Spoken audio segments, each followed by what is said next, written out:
Welcome back to my channel Soma official. তো guys তোমরা সব কেমন আছো?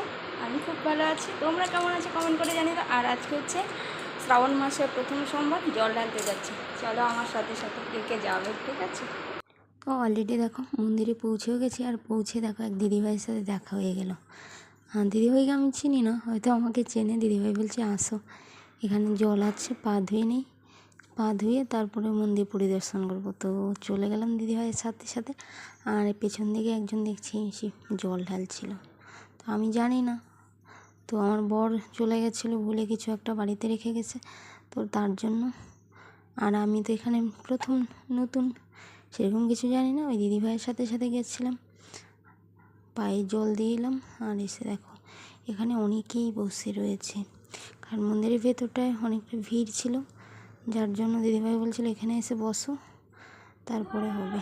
আর এদিকে দেখো পুজো শুরু হয়ে গেছে, ব্রাহ্মণ মন্ত্র পাঠ করছে, আর এখানে বসে রয়েছে অনেকক্ষণ থেকে। এখানে নিঃশ্বাসের রীতির আওয়াজ হচ্ছে। এই যে আমি, আমার বর, আমরা বসে রয়েছে। আর এখানে দেখো পুজো পাঠ শুরু হয়ে গেছে। নতুন জায়গা, নতুন সব কিছু, বেশ সুন্দরই লাগছে, ভালো লাগছে। প্রথম মন্দিরটা গরমও ছিল।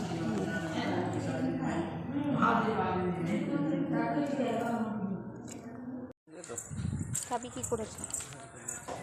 চলো, চলে যাচ্ছে, আমাদের পুজো দেওয়া শেষ।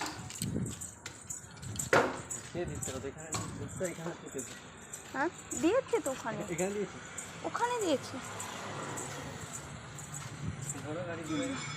দাও। পঞ্চামিত আছে, এটা হ্যাঁ, চাপটা নেই। চলো, আমাদের পুজো দেওয়া শেষ, আমরা এখন যাবো বাড়িতে। গরম, প্রচুর গরম। ঘর তো থেকে উঠিনি।